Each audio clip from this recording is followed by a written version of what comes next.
The truck rattled along the broken highway, crushing the rubble of buildings, pieces of burnt foliage and black charred bones left after the sweeps. Inside, among a dozen dirty, emaciated people, sat an old man. His face was gray and wrinkled, like dried parchment, and there were deep hollows under his eyes.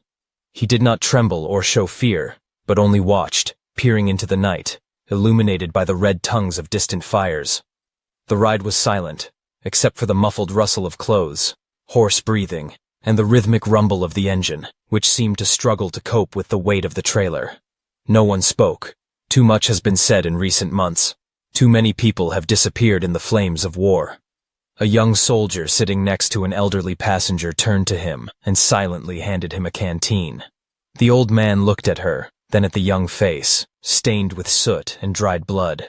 The guy's lips were chapped, and his eyes were tense, as if he expected an explosion at any second. The elderly man slowly took the flask and drank some water, feeling his dry throat barely accept the liquid. Then he said softly, "The first day was the scariest." The soldier didn't ask what he meant. It was clear to him that everyone knew about the first day, but not everyone could tell about him. The people who survived that nightmare rarely spoke. Either they were silent forever, or they went into the darkness, breaking into the night with screams. Everything collapsed in an instant. The old man continued. It's like something's been ripped out of the very heart of the earth. We were in Shanghai. I lived with my wife, children, and worked at a factory. An ordinary life, unremarkable. Ordinary dreams, ordinary worries. In the morning, you're thinking about what sauce to buy for dinner, and by evening, you're running through the streets, jumping over bodies. The truck jolted over a pothole, and several passengers gasped softly, but no one paid any attention. Silhouettes of dead houses flashed by outside the window, their walls covered with traces of laser discharges, soot, deep holes from blows of unknown weapons. At first there was a flash, but it wasn't an explosion. It was a light as thick as liquid metal. It poured out of the sky, and for a moment the whole world turned white. Then darkness.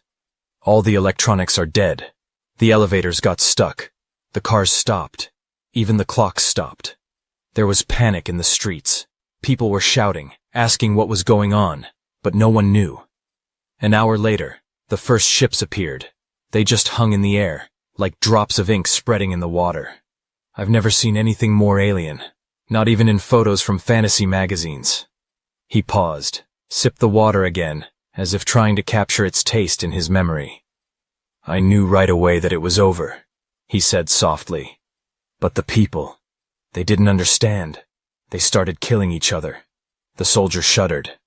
Robbery? Worse. The old man frowned.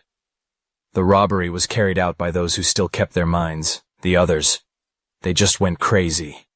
I've seen mothers kill their children because they believed it would save them from death. I saw old men throwing stones at teenagers because they thought they had stolen their heir. No one knew what was going on, but everyone felt it was the end. When the system disappears, only primal fear remains, and fear destroys faster than the enemy. The soldier was silent. The truck drove on, smoke rising above the horizon. Muffled sounds could be heard in the distance, gunshots or explosions, but no one was paying attention anymore. Over the past months, this has become the backdrop of life. Do you know what the scariest thing about all this is? The old man turned to the soldier, and the soldier noticed how his eyes glittered in the dark. That was just the beginning. After that, everything got worse. It's much worse. The old man's voice was flat, as if he was talking not about the disaster, but about the events of his distant youth. The city was burning. People were robbing shops, breaking into apartments. The authorities have disappeared. At first, we thought that the military would take control of the situation, but after a day it became clear that there was no control anymore. The army fought, but not against the aliens. They tried to stop the crowds. They tried to protect the food warehouses, tried to save at least some remnants of order. But how will you stop the madness? How can you make a crowd obey if it doesn't think anymore? They were just shooting. For everyone. Without warning. The soldier listened in silence, his gaze fixed on nothing, and his fingers slowly tightened on the belt of his rifle. I saw how the military opened fire on the crowd at the food warehouse. Women, children, the elderly. No one was spared. Because they understood that if they broke in, they wouldn't leave anything behind. I can't blame them. If they hadn't, they would have starved to death themselves in a couple of days. The city was torn apart by fire and chaos. People who weren't killed by laser blasts from the sky were killed by knives and bullets. The truck shook, and several passengers groaned softly. In the darkness, someone nervously muttered a prayer. In those days, I realized that neither technology nor intelligence could save humanity. We are all wild animals, covered with a thin shell of civilization. As soon as it cracked, everything that had always been inside us came out. I've seen cops kill people for a supply of canned food. I saw friends cutting each other up for a piece of bread. I was lucky to have a family. They kept me from going crazy. The old man fell silent.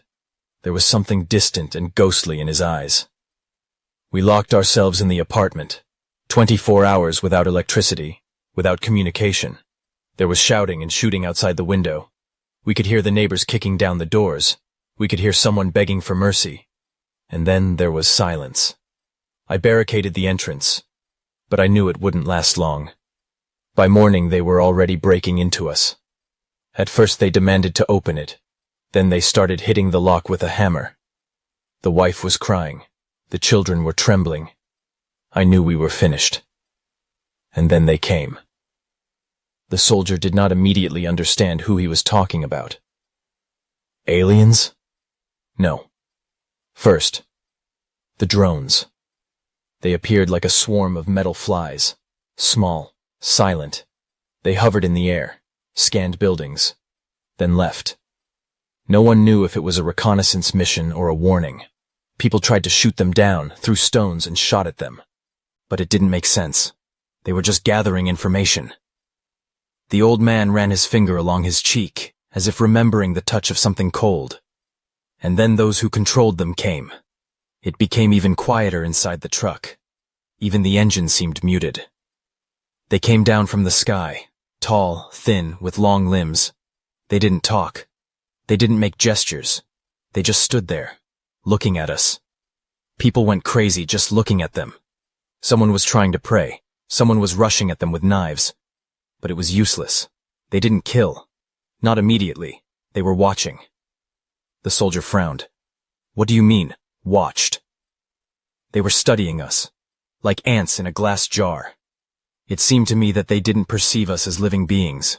It's just biological material that needs to be systematized, checked, and sorted. A day later, people started disappearing, without a trace. No one knew where they were being taken. Camps, black towers, exclusion zones. We couldn't resist. We were dust to them. The old man closed his eyes. Then I lost my family. The soldier pursed his lips. Did they take them?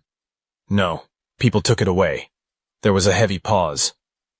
That night, looters broke into our house. There were 6 of them, and they had knives. I told my wife and children to run, and I grabbed the rebar myself. I thought I could stop them, but I was wrong. There were too many of them. They knocked me down. They hit me on the head and in the ribs. One of them broke my arm. And then I heard a scream. His wife was gone. Children. He coughed, fell silent, breathing heavily. The soldier turned away. I lost consciousness. I woke up in a different place, in the camp. Everyone who survived was there. Everyone who didn't manage to escape. And then I realized that death was more merciful. The wind roared in the distance. The sky flashed over the horizon. Another explosion. The truck continued on its way, rattling over potholes. A camp? The soldier finally asked. The old man looked at him. Camp, he repeated softly. That's where I learned what real horror is. The camp. The old man sighed heavily, ran a dry hand over his face, as if wiping something invisible but deeply ingrained from his skin. It wasn't just a prison. It wasn't just a place where they kept us. It was a factory, laboratory. We were not prisoners, not slaves, not even victims. We were the raw material. The truck rocked on a deep pothole, and someone groaned in the dark, but no one paid attention. The soldier sitting next to the old man involuntarily tightened his fingers on the belt of his rifle. We were brought in at night. There were a lot of us, very much. Those who survived, who were pulled out of the ruins, who were chased by drones. The elderly, women, children, the wounded, the strong, the weak. Everyone. They unloaded us from the trucks and put us in a row. That was the first time I saw how they worked. The old man lowered his head. His gaze stopped on the dusty floor of the truck, but his eyes looked somewhere further into the past. They didn't touch us with their hands. They didn't order it. They were just watching. And then they started giving out commands, without words, without sound. People moved as if on cue. Someone walked forward. Someone fell to their knees and did not get up again. They separated us like butchers separating carcasses. To one side, the elderly and the wounded. In the other, there are women with children. The third group includes men. No one resisted. I do not know how they did it, but they forced us to obey. Somewhere in the distance, an explosion rumbled and rolled across the horizon, but no one even flinched. The first to disappear were those who could not walk. They were just taken away. No shouting, no noise. Capsules hovered in the air, huge, smooth, like eggs, and people were being sucked into them. I saw an old woman trying to resist, but something invisible pulled her inside. She didn't even scream. She just disappeared. The old man fell silent, his lips compressed into a thin, white line. We didn't know where they were going. At that time, it seemed to us that they were simply being killed. Then we found out the truth. They didn't kill. At least, not right away. The soldier nervously licked his dry lips. And the others? We were led inside. It wasn't a building. It wasn't a factory. It was something. The walls were breathing. They were smooth as glass. But there was warmth under his fingers.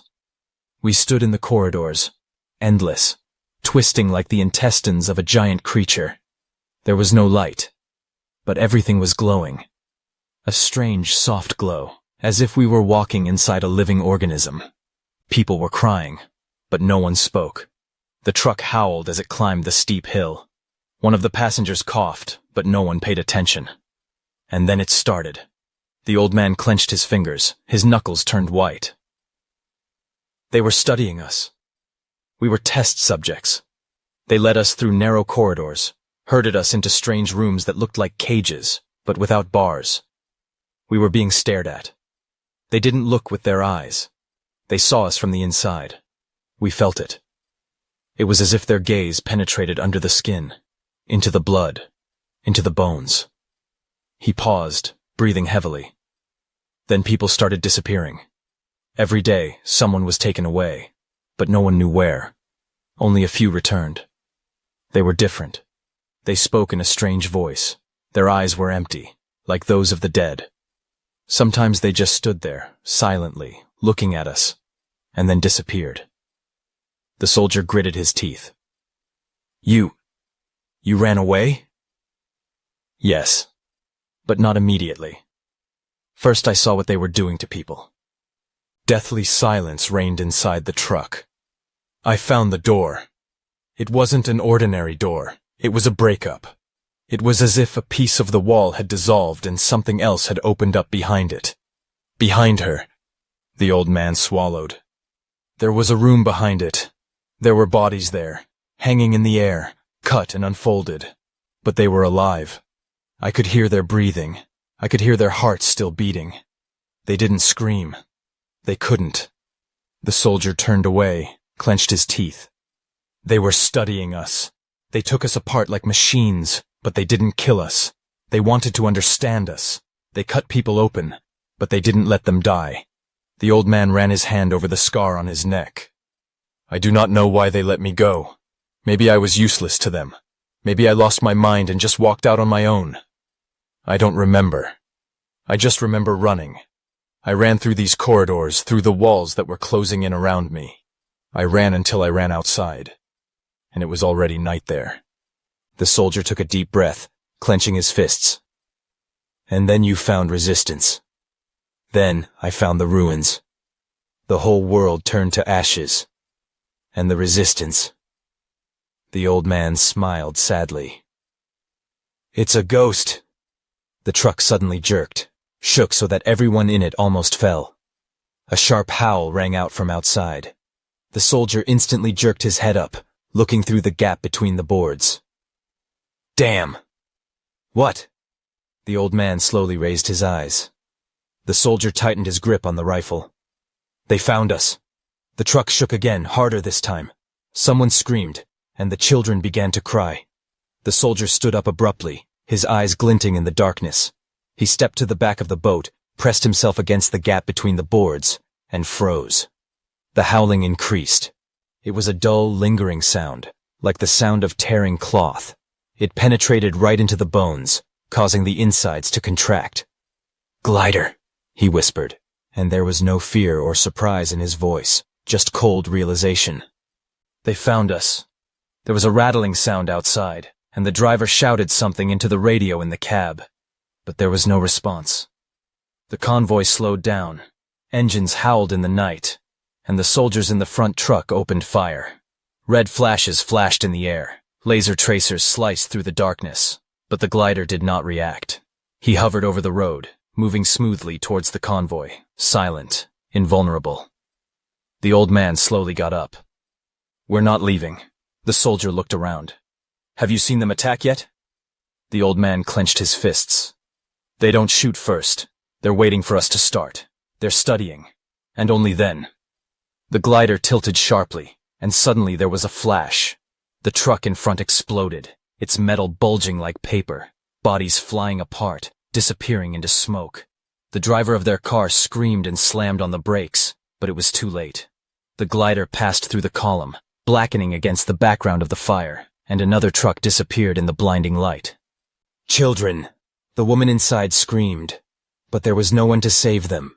The soldiers who were still alive scattered, but the glider glided after them, slowly, like a predator playing with prey. Those who tried to shoot fell instantly. There were no flashes, there was no noise. They simply no longer existed. The soldier took the rifle off his shoulder and pressed the butt to his shoulder. "Run!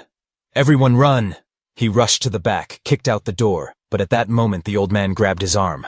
"No." "What?" "It's useless." The truck jerked sharply, slowing down. Someone was already trying to jump out, but did not have time. A beam opened up on the road, cutting through the air, and the man disappeared, disappearing into a fiery haze. "Damn," the soldier whispered. The glider hovered directly above them. Manipulators, long as tentacles, unfolded from its dark body and stretched down. They weren't in a hurry. They knew that no one would leave. We can... The woman clutching the child to herself gasped in fear. The old man looked up at the sky, at the smooth hull of the death machine. "We can't." The first one was carried away in silence. He was simply lifted into the air. He screamed, but after a moment he disappeared. Then the second one. The third one. People were rushing to the sides, but where? Into the darkness? Into death? The soldier sighed. But he didn't finish. A ray of light swept across the body, and the old man disappeared first. He didn't scream, he didn't resist. He just disappeared. Seconds later, the convoy was empty. Only the glider was still hovering over the road, as if thinking about something. And then, smoothly, silently, he turned around and walked away into the night. Only debris remained on the road. Nothing else. Night once again reigned over the deserted road. Only the ashes slowly settled on the scorched asphalt, smoldering with trembling tongues in places where trucks had been parked recently. The bodies were gone. There were no traces of blood, no remains, just charred pieces of metal and the acrid smell of burnt plastic. The glider moved slowly, with an almost predatory grace, gliding through the night air as if assessing the result. He was in no hurry to leave the place of slaughter. Its dark body absorbed the light without reflecting it, as if the very fabric of space was distorted around it. He hovered over the ruins, pausing as if listening to the silence. And then the drones appeared. They arrived silently, gliding through the air like swallows, without making a single sound. There were a lot of them, dozens, maybe hundreds. They scattered in different directions, analyzing the battlefield. Some hovered over the wreckage, others descended lower, scanning the area with thin, flickering beams. One of the drones landed right in the center of the ruins, where the melted door of the truck lay. A strange symbol appeared in the air. Not letters, not numbers. Something alien to human perception. The drone processed the information, then smoothly turned around and went to the next point. Gradually, another mechanism emerged from the darkness. A transport drone. It was huge, bulky. Its hull, smooth as obsidian, stretched above the ground, casting long, unreal shadows. He did not float like a glider. He moved slowly, heavily, as if he felt the weight of his manipulators. But he didn't feel it. He couldn't feel it. One by one, the thin, flexible manipulators began to slide along the ground, touching the remains. Wherever there were still fragments of fabrics, leather, and clothing, the drone collected them. The manipulators carefully lifted every scrap of flesh, every detail that once belonged to a human. Something moved in one of the wreckage. A small, weak movement, barely noticeable. The drone stopped immediately. Other drones turned around, scanning the space. A hand appeared from under the pile of metal. She was trembling, covered in soot, with torn nails, bloody. The drone slowly reached out with the manipulator and approached. A ray of light passed over the body, alive.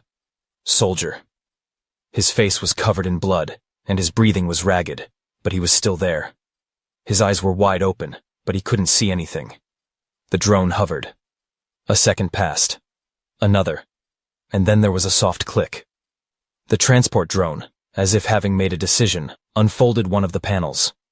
Another manipulator came out of it, but this one was different. Not a collective one. Not a tool for collecting remains. It was a recycling tool. Slowly, methodically, the drone leaned closer.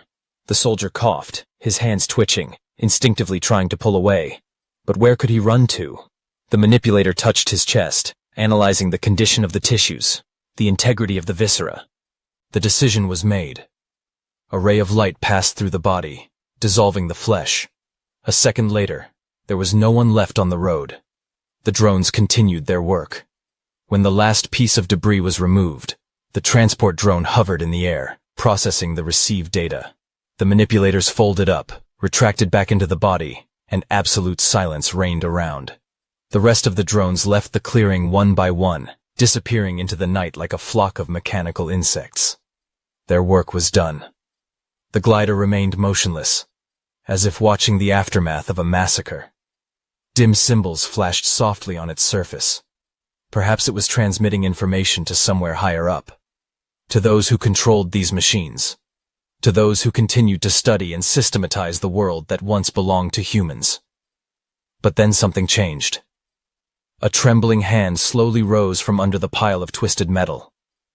Too thin, too small, stained with dust and dirt. A dark lump moved nearby, barely noticeable in the dim light of distant fires. Alive. The glider reacted instantly.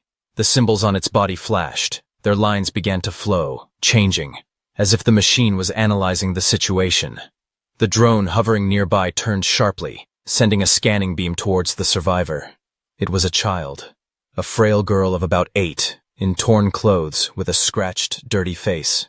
She was sitting on her haunches, huddled, hugging herself by the shoulders. Her lips were pressed tightly together, and there were no tears in her eyes. The glider froze.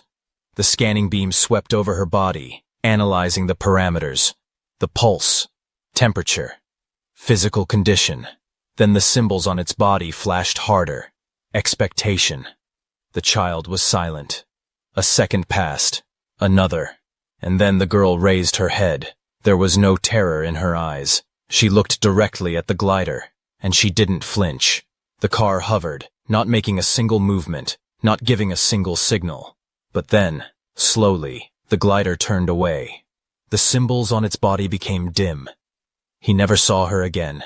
He couldn't see her. For a moment, the girl sat motionless, breathing heavily. Then she slowly got up and looked around. The ruins. Dark. Fragments of a dead world. She looked down at the ground and clenched her fists. And she whispered, "They can't see me.